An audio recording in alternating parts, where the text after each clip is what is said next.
This is the Ed Non-Tech Podcast, conversations about education, technology, and culture with Dr. Doug Reed and Dr. Matt Stranick. Thank you for joining us.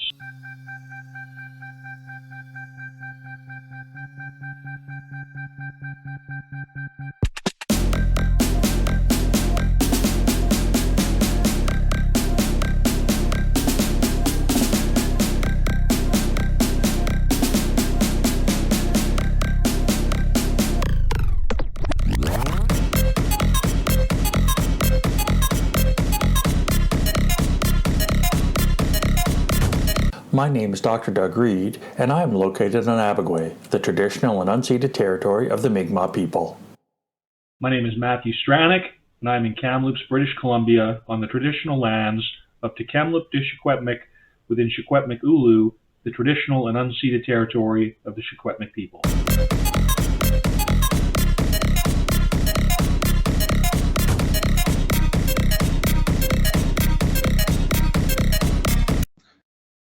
Hello, happy, this is the episode which I believe it corresponds with the summer solstice, does it not, Doug?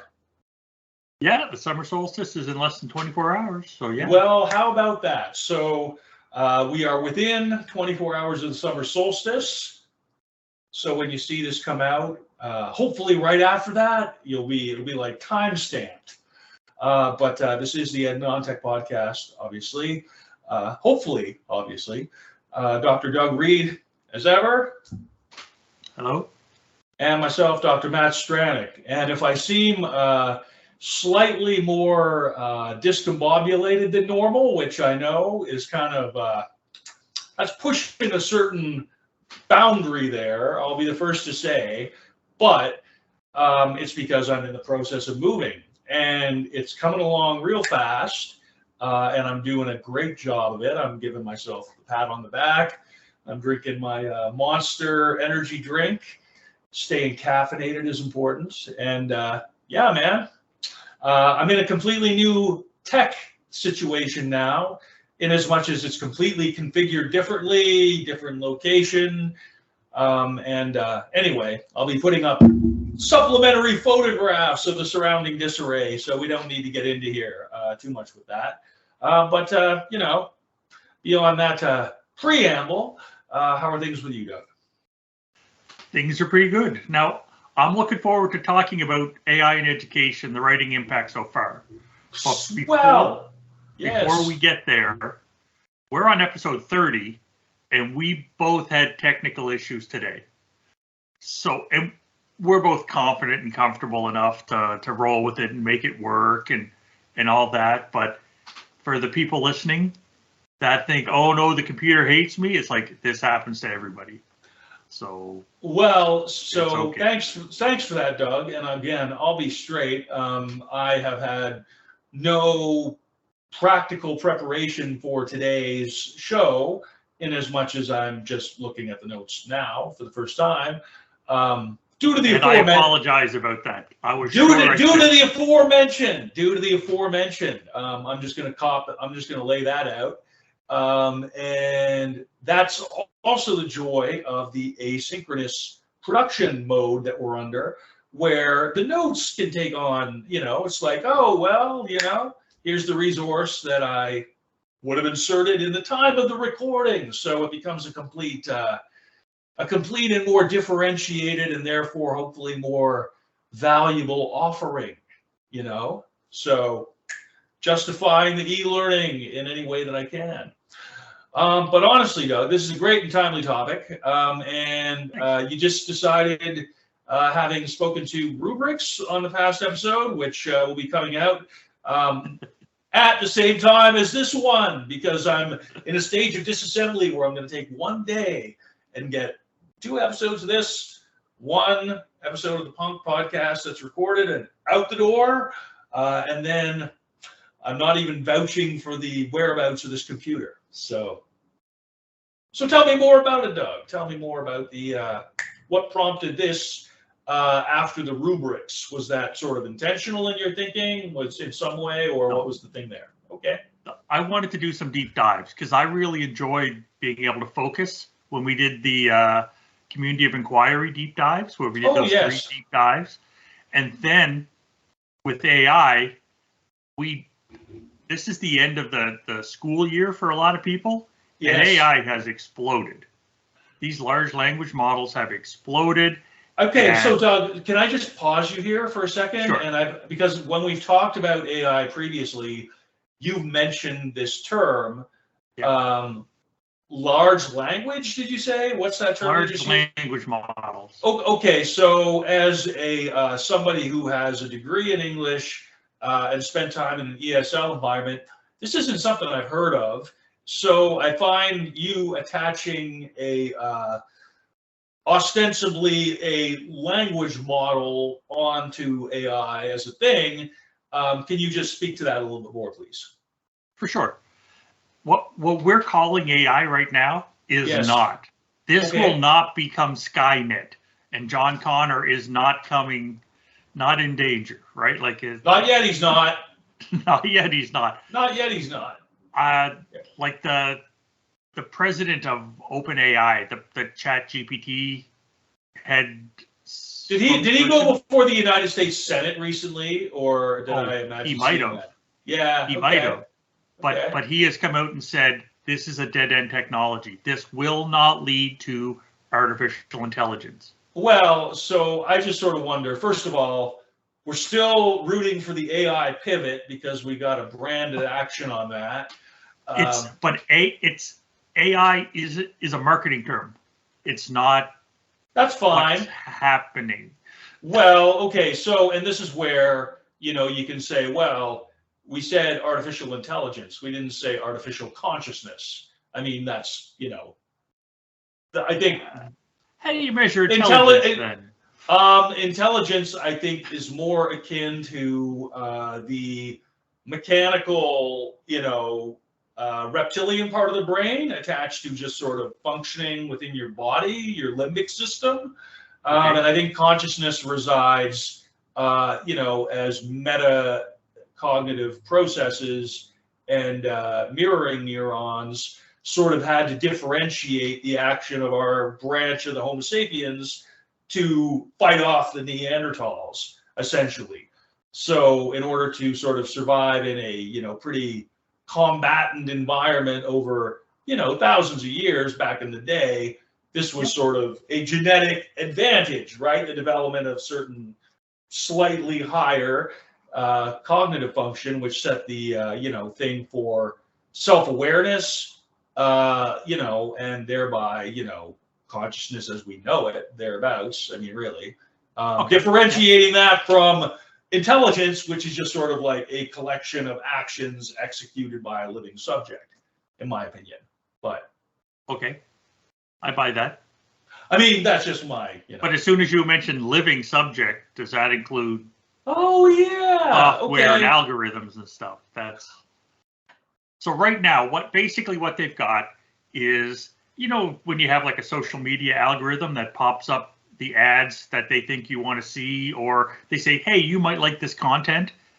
This is just that version on steroids. This large language model has all that info, and it has the info from everybody else using it, and they come up with, we think this is what you want. But large language, again, where's the language fit into that?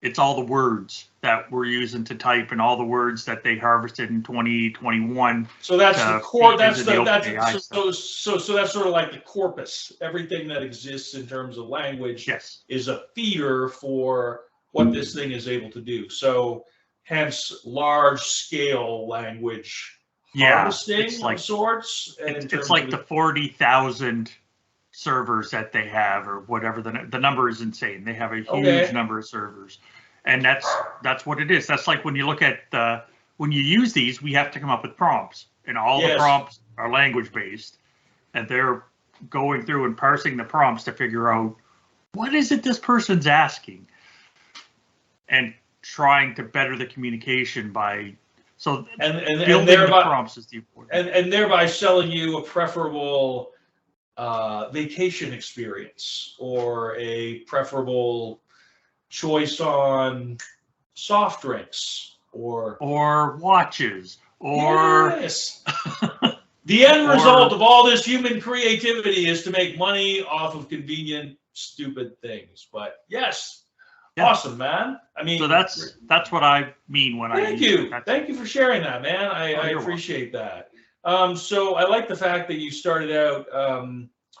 So your first notion, your first one here, Fitria from 2021, which sort of speaks to grammar, spelling. If you could just speak a little bit to that reference there, bud. Sure. I've been dealing with this off and on since about November last year, because it's like a wave coming in, and the wave's just getting bigger and bigger and bigger, like a tidal wave or tsunami or whatever. And what's happened now is I thought, like in my head, I had conceptualized that the writing impact was all about give the prompts to the software and the software pumps out your essay. And while that is a thing, it isn't the big thing. The big thing is the suggested writing edits. It's here's my file, here's my writing, what can I do to improve it? You know, I find those convenient. I find the ones that come up in Microsoft Word, I'm like, yeah, okay. And I mean, I'm good at it, you know, but I'm just like, you know, sure. Yeah. And when I was writing Center Tutor with Thompson Rivers until a couple weeks ago, still may take that up, Writing Center, because I've been invited to specifically, which was nice of them. But you know, it's just like, I just tell, you know, because some students have not had experience with that software. So I'm just like, you see the squiggly green line? That's not as bad as the squiggly red line, you know? So you got all these sort of signals that have just been like, yeah, I've been using this since, you know, grade 5, give or take, right? Yeah. So it's been around for a while. It's been around for a while. So sometimes it's like, here's how you can use the file format and the affordances of, you know, Word or whatever to sort of, you know, it's an extra layer to it. So an extra layer of meaning making and literacy, right? So yeah, and then it becomes who did the writing, right? Like that's part of the struggle. Is it's like when somebody goes to the writing center and says, help me with my essay, and you provide suggestions and comments. It's do you get part of the credit now? Well, I remember when I remember at an institution where I worked, and they got the first, you know, they subscribed to the one of the plagiarism tracking software packages, right? Yeah. And I'm not naming it, and I'm not speaking to the terms of the license or anything, just because that's not the point. But you know, for somebody who say has a lot of reports to write, you know, having the aspect of it where it's like, okay, this part came from Wikipedia, you know, copy and paste job. This part of it came from, you know, somebody else's paper. I mean, on the balance, I support, you know, teaching better academic habits and academic integrity, and, you know, digital research skill. But I also, you know, as a teacher, I'm just like, phew, you know, sort of at the time, like, okay, it's just, you know, it's like, I'm not letting it do my work for me. You know, you can use, they market themselves, all these is like, you can add certain kinds of annotations. It's a feedback system, but a lot of it's just like, yeah, I like the plagiarism detection tool aspect of it, right? Prosecute, you know, like here, the machine with the license that we pay for shows that you've got this from your cousin from 2 classes back or whatever, right? Exactly. I see both sides of it, quite frankly, you know, really. And honestly, I just want to help students learn. Of course. Do we need them to be learning? And what do we need them to be learning? Like, I finally found my book called The Sabertooth Curriculum from Abner Pettywell. Nice. And this skewers what we need to be learning and why we learn. So is it actually a work of educational satire then? Or can you please speak to that book just a bit that makes it interesting for you? if you want to learn about how to design a curriculum and how direct curriculum actually gets designed, this is the book to read. So it is the most welcoming. Okay, good. It's the most welcoming curriculum development book ever. Cool. And literally, the premise is it's back in caveman days, and Saber-tooth. Okay. And one generation was being threatened by saber-toothed tigers, so they had to learn how to kill saber-toothed tigers. And then the next generation got better at it because they learned when they were younger. And then when the third generation rolled around, there was no saber-toothed tigers left. But killing saber-toothed tigers was important, so they had to pretend to kill saber-toothed tigers. And they had to come up with all these exercises that would be like simulating killing saber-toothed tigers. And I'm going to be why are we teaching this? I'm going to be very disappointed if you don't have the name of this book in the notes. I can add it. It'd be great if you did. And I think saber-tooth something is going to end up being the phrase of the show, but I'm not in charge of that department. So, yeah, but I'll take bribes, and we could. The thing, we talked, at one point about actually, having an online version of the digital learning show, and that, could conceivably happen here, just given the locale shift for me, right? Oh yeah. It's if you're ever in St. John thereabouts, or if I'm ever in Prince Edward Island thereabouts, to just be okay, it's yeah, it's pretty close. It's going to be right. Close. Have an in-person version of the podcast. That would be we've been threatening to do it.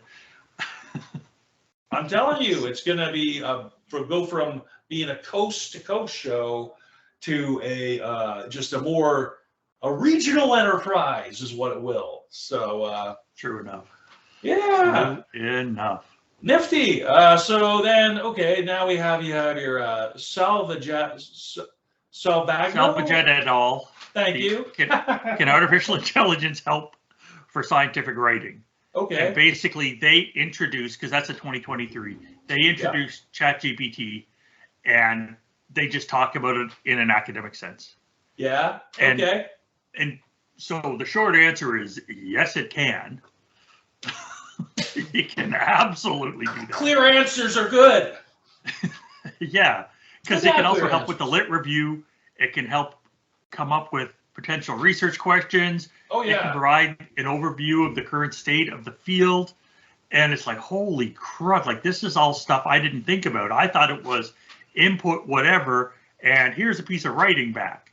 But it can do way more than that already. You can use it to help populate advanced resources for the teaching of writing.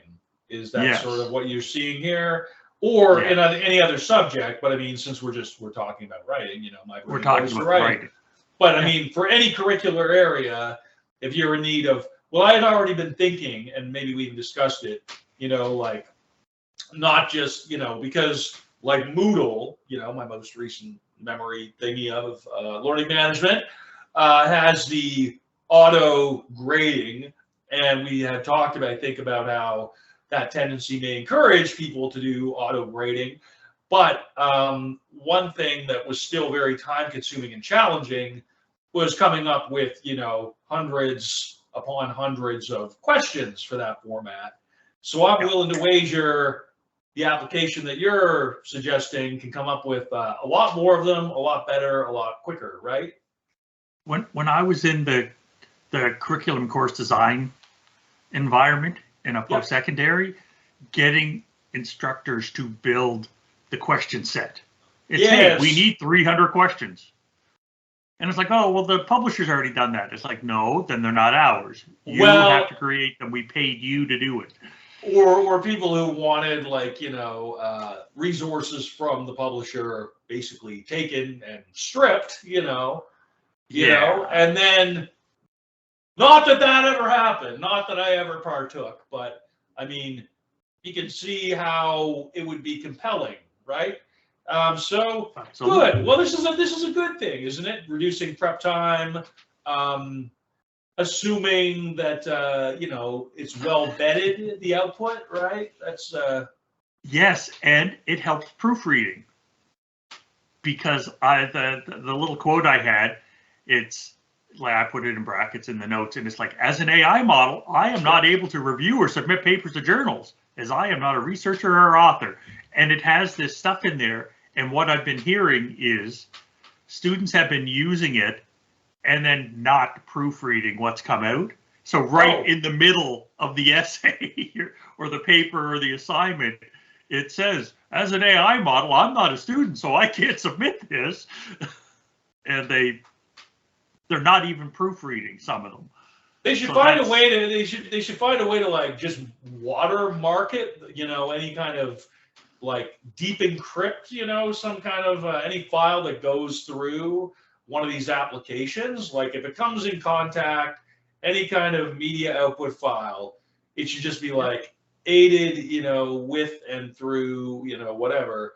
And it should just be a hardwired default thing in, as part of just your normal documenting experience through the internet. And then I save it as a text file. Yeah. Which strips all that out. But I'm saying they should have an algorithm which stays in the stripped text file. I have yet to meet one that stays in text file. I'm thinking forwardly here, friend. That's my aspiration. Bill Gates, if you're not too busy, we'd like that, Yeah, and I like the fact that I have used save to text file and then move stuff out. Because when you copy out of a PDF, like if you download a PDF from the library or whatever, and you want to copy a chunk of it, you get all those remnants. You get all this wacky spacing, and it's not a hard return; it's a soft return. Corrupted files come that way sometimes. Yes, that as well. So, for me, my first default is save to text. Let's see what happens there. But they would also have to agree. Yeah. There'd have to be an agreement, like what happened with FM radio, right? There would have to be an agreement that all the software companies agreed that, okay, like Word type documents or pages or whatever would all keep that content in. Because that's the difference between AM and FM radio. What you need is more regulation as the basis for a more sustainable,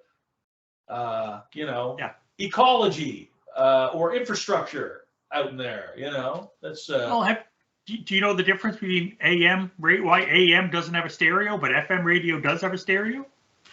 I'm aware it's significant, but I don't know what it is. It's literally the government said, get your act together and agree to this. Yep. And with AM radio, they didn't force them, so they didn't, which is why FM stereo is a thing and AM stereo is not a thing. It's literally just agreeing on a set of standards. You can't play tennis without a net, if you don't, it's something else. It's not tennis if there's no net, or something like that. That's, it's something, but it's not tennis. it's one of those things. Okay, great. So now you've got a grid one here about artificial intelligence. Et al. Yeah, the 20. Sorry, I thought we just spoke to that, and now. Oh, Hosseini Rossman Resnick? Is that what you? That's the one. Yeah. Hosseini Rasmussen and Resnick, using AI to write scholarly publications. Okay. And they don't call it a large language model; they call it natural language processing. But it's another one of those terms that people just lump into AI. Okay. When they talk about stuff, and they're taking a look at how wrong it is, because these things are pumping out stuff that's wrong all the time. Like just completely factually inaccurate to the nth degree. Yes, because it's making up stuff and it's guessing. So a bunch of them are making up references. Oh. So you have to go check to see if that was an actual article that it referred to. When it cited it in the paper, it thinks you wanted that it made up. Well, based on my experience with like AI imaging, like it can't even yet render human feet or hands, like, 3 hands, or whatever. So yeah, they're hard. Drawing hands are hard. Or just whatever, So Yeah. like there are still limitations on it, Artificial intelligence doesn't mean that it's intelligent, No. No. So what do we do when the language model has the wrong information or misleading information or irrelevant information, and some of them are telling lies intentionally? That's how they've been designed. So I've heard the one that Microsoft is especially bad for that. Like the Bing, like it's been known to, in certain use cases, be lying and manipulative. I get the New Yorker sent to my inbox, and I almost never read it. And I'm sure I didn't read that article, but it had a very descriptive title, for that one. So, okay. Well, this is all very interesting. Yeah. So it's a worry. It comes back to, you better know your stuff, and you better read the thing again to make sure. So further to your point at the beginning, AI maybe isn't such a cataclysm or catastrophe as might have been suggested, in as much as there are clear limitations even on what it's capable of producing. So therefore, the notion that English teachers or academic writers are going to be somehow displaced because of the use of these tools is simply incorrect, is what it sounds like. That's what I believe. This model is not there yet. Hooray for the English teachers. You're going from, because the hardest part of writing is putting it down the first time. Exactly so. And then you edit. And editing is way easier. Like, what was that, the Hemingway quote? Write drunk, edit sober. Right, or write cool, or write hot, edit cool. There's variations on that. And that's, or if you're Jack Kerouac, write drunk and don't edit. But some people went with that. I think it might have worked for Faulkner as well, potentially. But anyways, man. So this forces you to be a better proofreader and a better editor, because then you get to go through the whole document that they produce, and you're like, man, is all of this true? I got to go find out now. So then it behooves somebody who's actually interested in using one of these programs to maybe not just see it as like, again, it could be used intentionally on the educational side rather than reactively, in response to AI, aided student, whatever. So you can say, well, it's like, okay, I can become knowledgeable about the part that delivers, questions, mostly for multiple choice. You can sort of start figuring, or for art or social studies or language assignments where, actually some of my people in Fredericton that I know who work in the school system, one thing I've just sort of heard them mention is they actually get the kids to sort of experiment with text prompts with the imaging function, or with the chat even, so you can sort of analyze what kind of output do you get from what kind of prompt that you're given it verbally or in writing. So it's great to see. I think that people who are mid-career or still potentially, I consider maybe early career, are coming in and teaching this explicitly, because I think if you're just sort of catching this as an adult for the first time, it's like anything you're catching as an adult for the first time. It's the people who are, before they're 25 are the ones who are going to get the most benefit from this stuff. Just speaking as a certified middle-aged person at this point, Yeah, it's like when you text on your smartphone, right? Do you have the predictive text? So it says, is this the next word that you want? Is this the next word that you want? I certainly do. It's it's a vastly superior version to that, but it's the same kind of concept. I think this is what you want to say.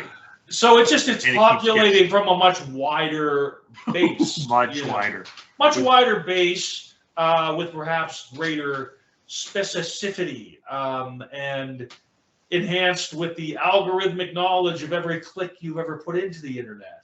And every click anybody's put into the internet. Right, but it's you. But it can certainly hone in on, or it will be able to hone in on your particular profile, right? As somebody who's, everything you've bought online, everything you've just done, business or personal transactions. I mean, all of that just follows you. So, hence it's just the AI will just become perhaps an aspect of the, algorithm that kind of just follows you based on your clicking history, right? And not just, it's your conversation history. Yes. My wife and I were having a chat about something, whatever we were talking about. And then I went to my phone to look for something, and the ads that popped up were about what we had just been talking about. And we had never discussed it before, and I'd never searched for it. That is freaky and invasive. Yes. 2 middle fingers to that, Yes, but that's part of it as well. So it's not just it's if your phone is on or if your device is on, that data is being collected and it's feeding into these AI models. So have you ever watched the show Black Mirror on Netflix? I watched an episode or two. I want to get into it. Yeah, I almost never watch TV because the TV that I watch has been pretty, I got a strong attachment to it, and the amount of it besides that is almost nil.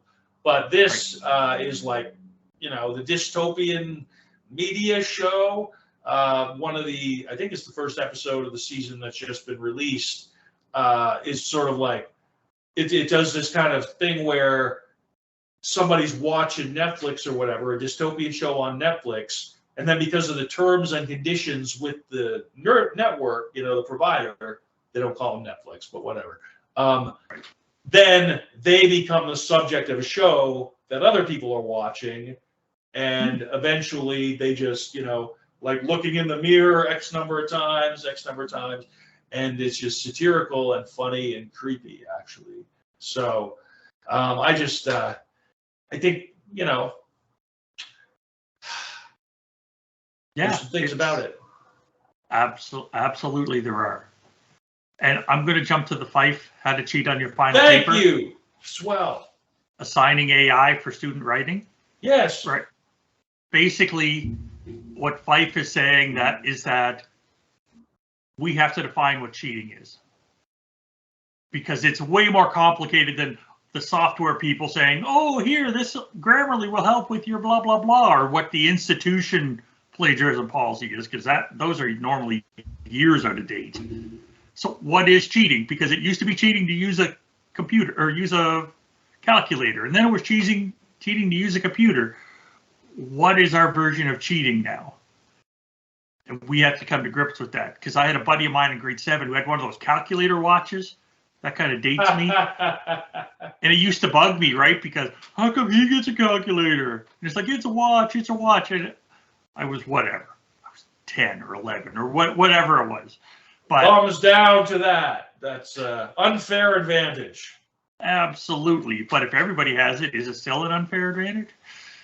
No, that is communism. And two thumbs down to that. Boo. So we have to figure out what we're really trying to do with assessment in education, right? Like when it comes to writing, what are the students being rewarded for doing, and what are they not being rewarded for? What are they being punished for?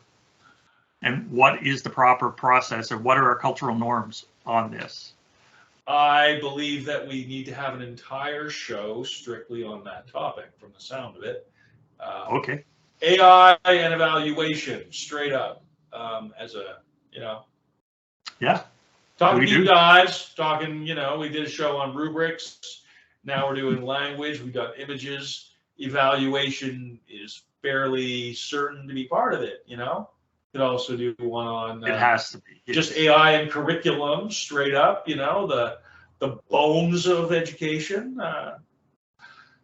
Yeah, well, I mean, it's just going to become one of those things where it's like, this thing, the internet, that is kind of a novelty. Now you got it all over the place. This is just, the sky is not falling. But people are making money off it.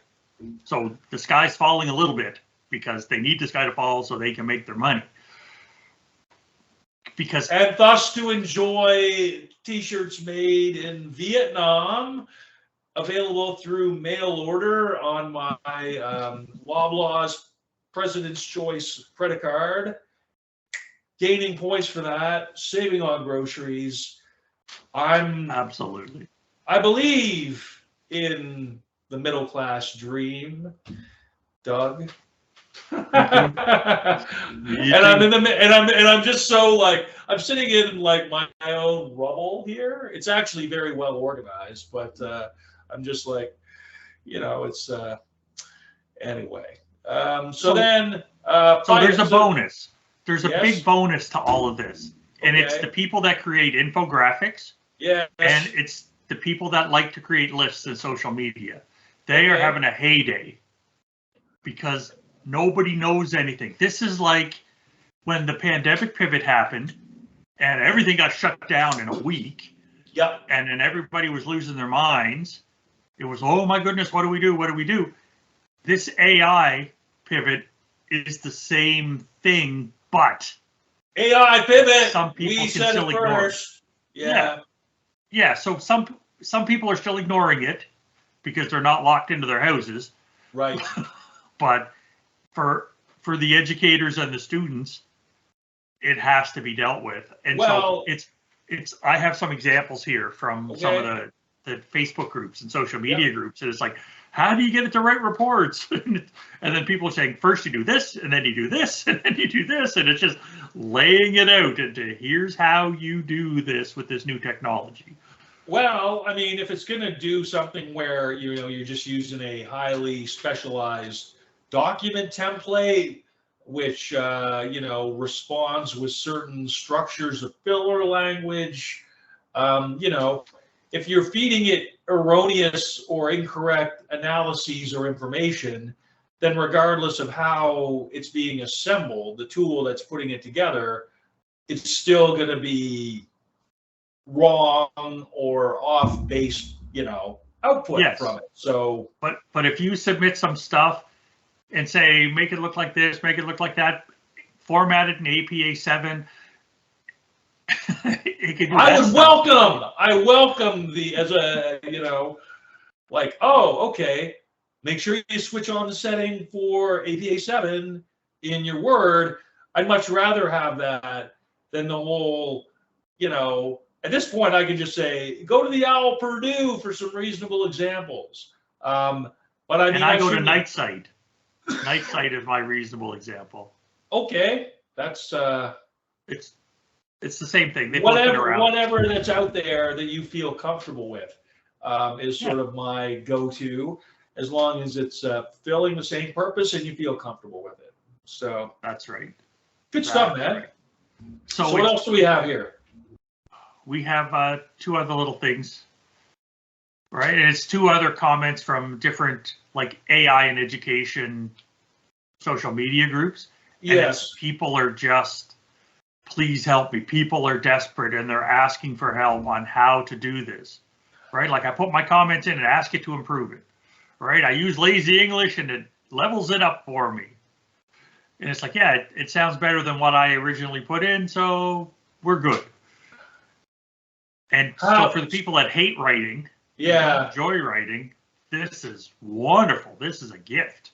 I just feel like the people who didn't like math have been getting off easy because of calculators, and I'm including myself there, for decades, right? So, I mean, whatever. If you don't know what to punch into a calculator, if you lack even in that basic numeracy. So it's like, okay, language, just auto-populate the thing, right? You're still going to have to speak, largely. I think the potential benefits of this, for, people to improve how they sound with less cognitive, distance, I suppose.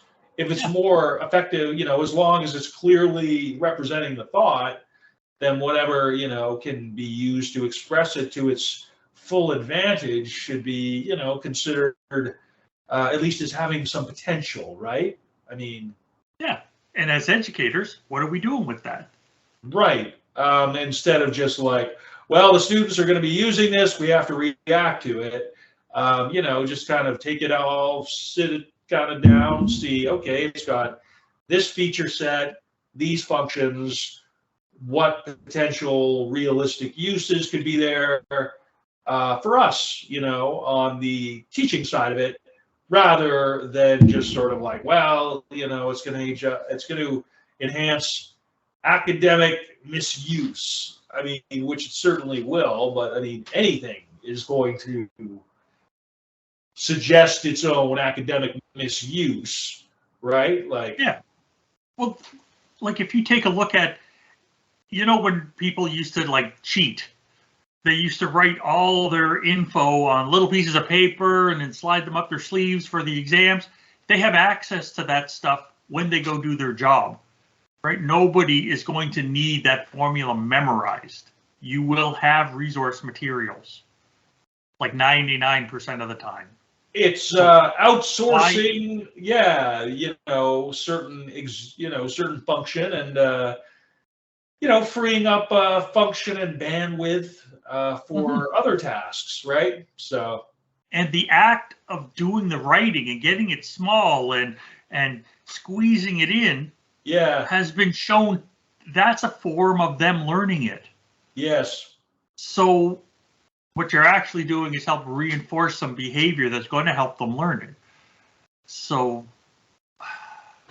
I've never understood that type of exams or stuff.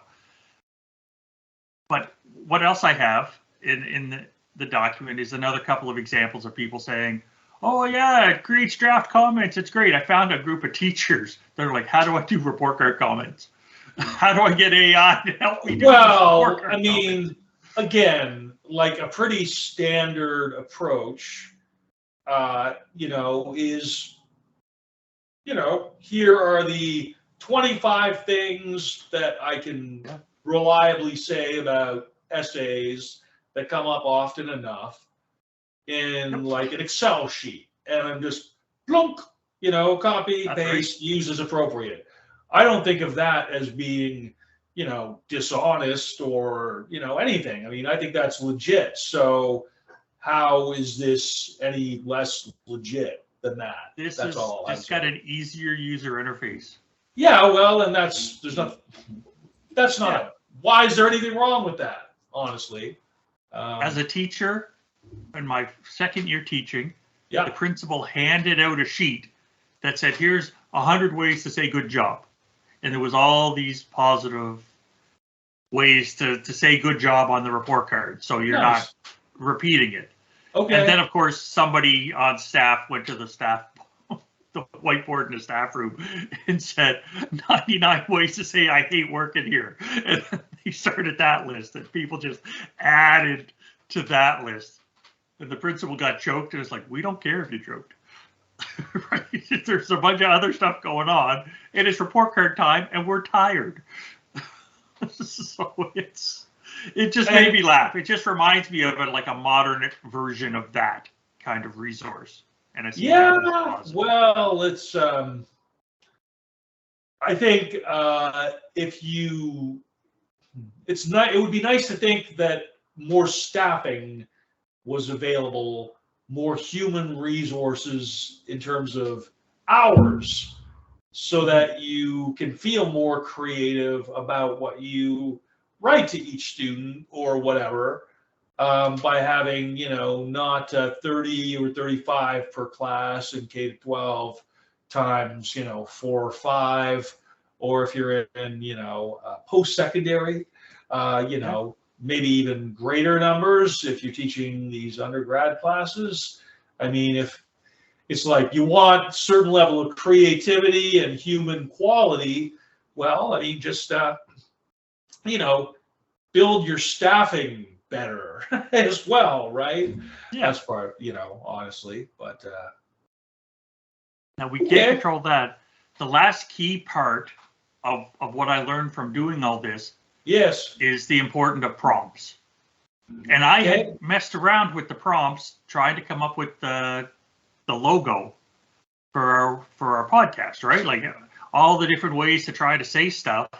And that has taken on a life of its own, because I know you've produced hundreds of images with the sad dads of AI and that stuff. I'm just like, I got this job while that stuff was going out there. I'm like, okay, like, so the crafting of prompts is vitally important. So that's the skill that's coming. That's a skill people haven't really identified. I see it as like I'm doing a crossword puzzle. Like, what does the configuration look like if I move the clause this way, or use 3 adjectives instead of 2? Like, I was sort of like playing this game of like, what will it let me get away with? And I did not share some of what it let me get away with, because just like, what, I want to make even less friends than I already have, like. But nevertheless, it's when I do the show notes, I always get to have some fun with that stuff. So so I shared a ChatGPT prompt cheat sheet. It's nifty, and it's and there's a bunch of these out here, but I like this one. It just worked. It was welcoming. It seemed like a great place for a beginner to start, and I think we're all kind of still beginners, right? If it's only 6 months old. That we've really, or 8 months, we've really been digging into it. So I'm telling you, since I was at my last job at TRU, since that ended, I really wasn't around. So February 2022 is when I left. I was not really around at all for anything to do with AI as a thing. And now 2 years have gone by, and people are just talking about it willy-nilly, left, right, and center. Year and a half, not even 2 years, year and a half. And now I'm entering a new position, completely new field.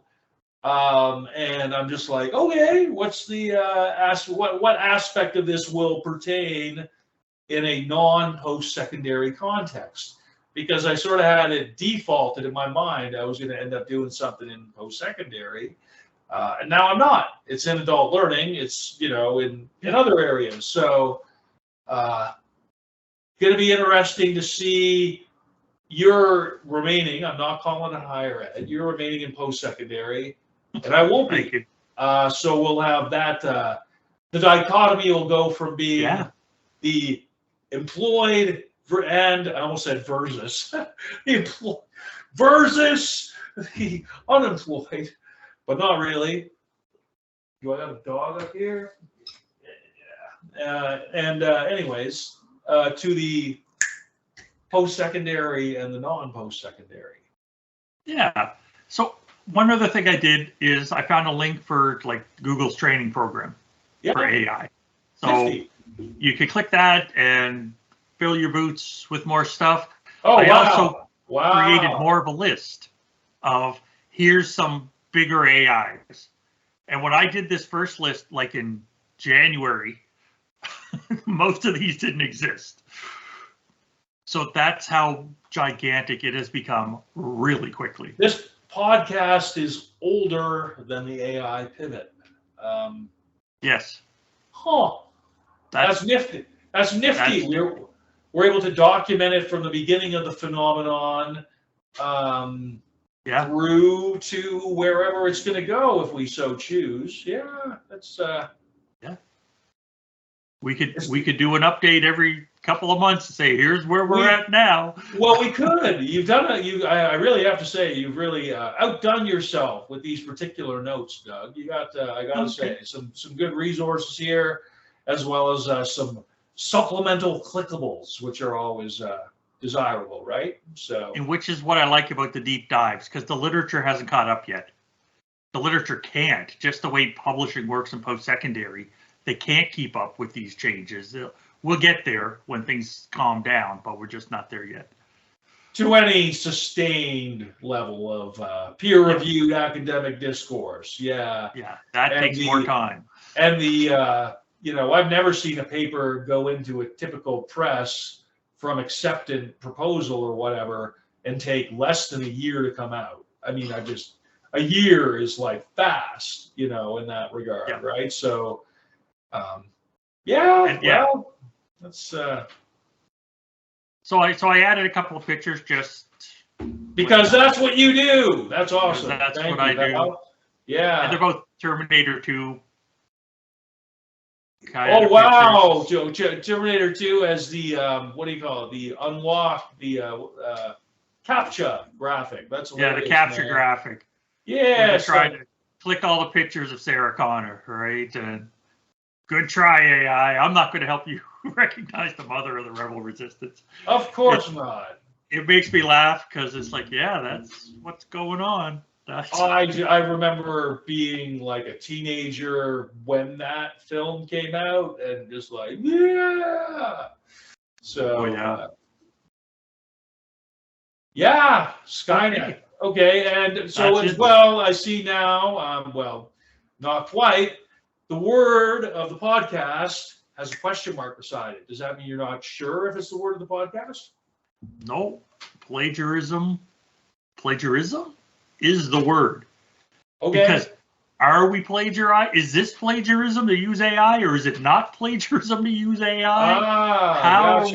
How are we using that word? Right? And how is it meant? And all the rest, right? Like, who's deciding that this is plagiarism or this isn't plagiarism? Are these the same people that said you can't use a computer, you can't use a calculator, you can't use an abacus? Like, who decided this? I insist on my students not using an abacus. Call me old-fashioned, call me strict. I'm just like, not on this essay writing exam, you won't. No, fair enough. I just didn't know. Like, do we need to use the ink quill with the little ink pot, or does it have to be a feather that you dip into the ink pot, or does it have to be like the Bic roller pen, or I think they should just have a glove and all that can stick out is your finger, like just otherwise it's a rubber glove, and then you have to just dip it in ink and just. They did that right in those caves in France and Hungary and stuff. Geez, that'd be giving my absurd suggestion more credit than it deserves. But if that happens to be true, I'll take the credit. Yeah, cool. Good stuff. Okay, and you I got the question of the pod. Well, the phrase of the podcast you cleverly and conveniently put in Sabertooth Curriculum by Abner Pettywell. So I'm looking forward to checking that out because what you described of it was awesome. So thanks for putting that in there, pal. And then, question of the podcast. Yeah, how can educators leverage AI writing tools to promote student learning? Because I don't care if it's plagiarism. What I care about is, are the students learning? And are you designing the activities in the assessment so that they're learning what they need to know to go on in the world? Because if you're not, what are you doing? Well, and I would also just add to that. First of all, that's completely true, and thank you for that. I would just say that as well. I still think that, there's a lot to be said from, the so-called 21st century skills that were sort of put out there as part of the curriculum. So, I mean, just, critically evaluating websites, critically evaluating tools, right? Critically evaluating, just sources of information and digital literacy. Knowing what the capabilities of AI are as a thing, and then sort of developing concepts and a extension of literacy, traditional literacy, that sort of helps parse what comes out of AI and make effective use of it or creative use of it or putting it aside, right? because again, that's just like, again, with my ridiculous sad dads of AI, it's like, it was a hell of a lot of fun coming up with that. Like I was like, ridiculous pictures with ridiculous words attached to them. But then, from an educational standpoint, I'm still, I put advertisements out for them, people, and I paid for the Meta advertisements, and I'm getting these bills from Meta. It's like, it's been turned off, but this, like, they spent up to the correct amount. I have, at some point, I'm just going to have a peel back the hatch and look at it again and just see what the hell's there.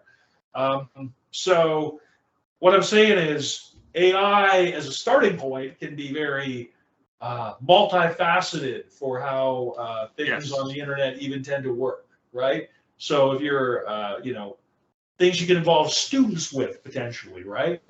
Yeah. So, right. They need to learn these literacies. Right. They just do now.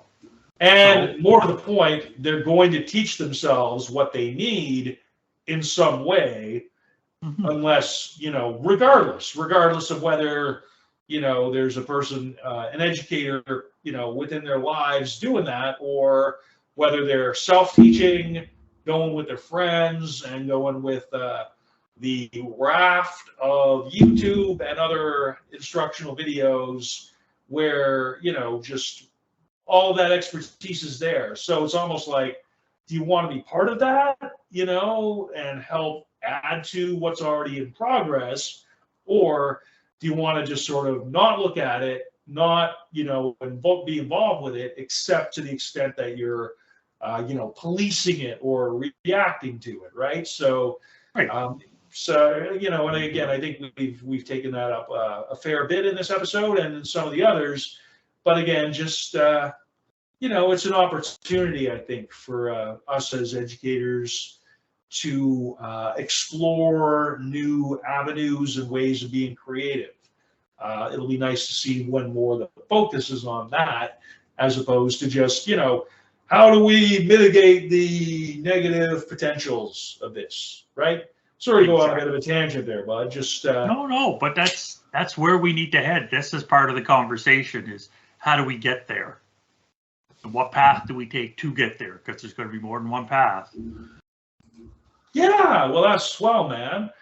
So thanks for the compelling topic. I will confess that my situation, if I were to even just move this camera a bit, would just be like, okay, somebody came up and they were just like, wow, you're really actually quite ready to move. And I'm like, I am, so yep. I'm going to be scrambling out of here by Canada Day, I think, at this juncture. So, which isn't to say there won't be another episode soon, but it is to say bye for now, and it'll most be assuredly a different place for me when this resumes. So, right on. Thanks for listening, everybody. Thanks for checking it out, and enjoy the solstice. Enjoy the solstice. Enjoy your summer thus far. Well, the summer hasn't started yet. Summer well, by the time they watch this, it will have. So. Okay. Bye, everybody. See ya.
Thank you.